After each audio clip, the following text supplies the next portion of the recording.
નમસ્કાર મિત્રો, આપ સૌનું સ્વાગત છે અમારી યુટ્યુબ ચેનલ ગુરુ માસ્ટરજીમાં।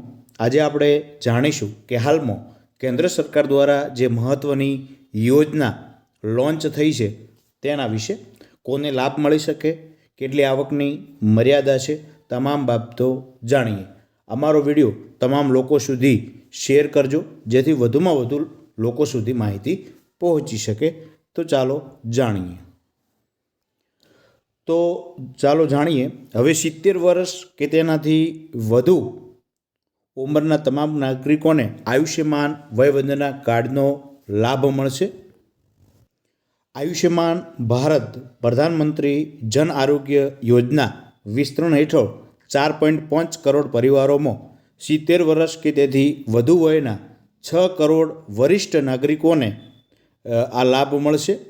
રૂપિયા 5 લાખના વધારાનું કવર પણ મળશે, એટલે કે એ વધારે લાભ મળશે એનો।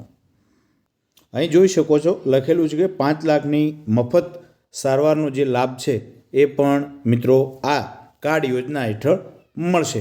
જો તમારા પરિવારમાં 70 વર્ષ કે તેથી વધુ વયના વડીલો છે તો આજે જ તેમનું આયુષ્યમાન વયવંદના કાર્ડ મેળવો અને એમને ભેટ આપો। આ પણ એક ભેટ કહેવાય।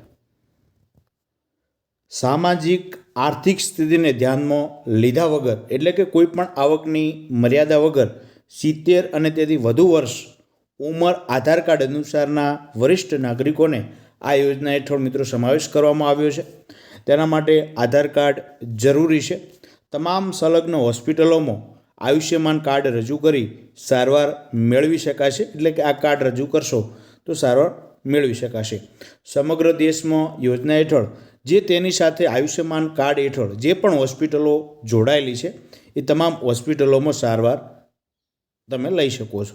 હવે કેવી રીતે ઘટાડવું તેની માહિતી જોઈએ। તો કેવી રીતે મિત્રો નીકળશે? તો પ્રથમ તો છે આયુષ્યમાન એપ, તમારા મોબાઈલની અંદર હોય તો આયુષ્યમાન એપ।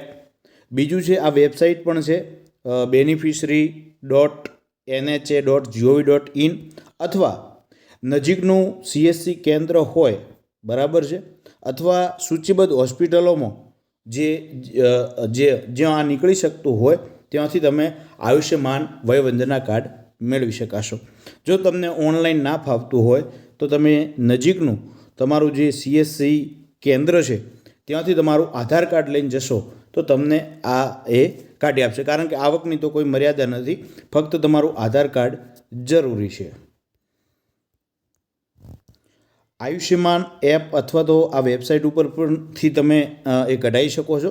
અને તમારે કોઈ પણ પ્રકારની વધુ માહિતી જોઈતી હોય આ યોજના બાબતની તો અહીં ટેલિફોન નંબર પણ 2 લખેલા છે, 1800-233-1022 અથવા 14555 ઉપર તમે વધુ માહિતી માટે એના ઉપર કોલ કરો તો તમને વધુ માહિતી મળી શકશે। બીજો એક તમને ફોટો બતાવું છું કે ઓનલાઈન કરવા માટેનો। અહીં લખેલું છે કે માર્ગદર્શિક આયુષ્યમાન એપ ડાઉનલોડ કરી તેના ઉપર લોગિન કરો, લાભાર્થી પસંદ કરો, આધાર કાર્ડ મુજબ મોબાઈલ નંબર એન્ટર કરી વેરીફાઈ OTP એ દાખલ કરો, લોગ સ્ક્રીન ખુલતા નીચે સ્ક્રોલ કરો, 70 વર્ષથી ઉપરની નોંધણી માટે એક બટન મળશે જેના ઉપર ક્લિક કરો, આધાર કાર્ડ નંબર દાખલ કરો અને વેરીફાઈ કરો। 2 અલગ અલગ OTP, એક આધાર માટે અને એક મોબાઈલ નંબર માટે આવશે। બંને OTP કાળજીપૂર્વક દાખલ કરો અને નીચેની વિગતો બાજુમાં કેમેરા બટન જોશો। વરિષ્ઠ નાગરિકનો ફોટો લેવા અને સબમિટ કરવા માટે કેમેરા બટન પર ક્લિક કરો। આયુષ્યમાન કાર્ડ નોંધાયેલ સ્ટેટસ અને મેસેજ સાથે દેખાશે। તો આ રીતે તમે કઢાવી શકો છો। પરંતુ ખાસ મિત્રો અત્યારે ઘણા બધા ફેક વેબસાઇટો પણ હોય છે, એ ખાસ જોતું રહેવું, તમારે સરકારી વેબસાઇટો ઉપર જ જવું જે અંદર બતાવેલી છે તેના ઉપર જ આ જ વેબસાઇટનો તમારે ઉપયોગ કરવો। તો થેન્ક યુ, આભાર। વિડીયો વધુમાં વધુ લોકો સુધી શેર કરજો। થેન્ક યુ, આભાર।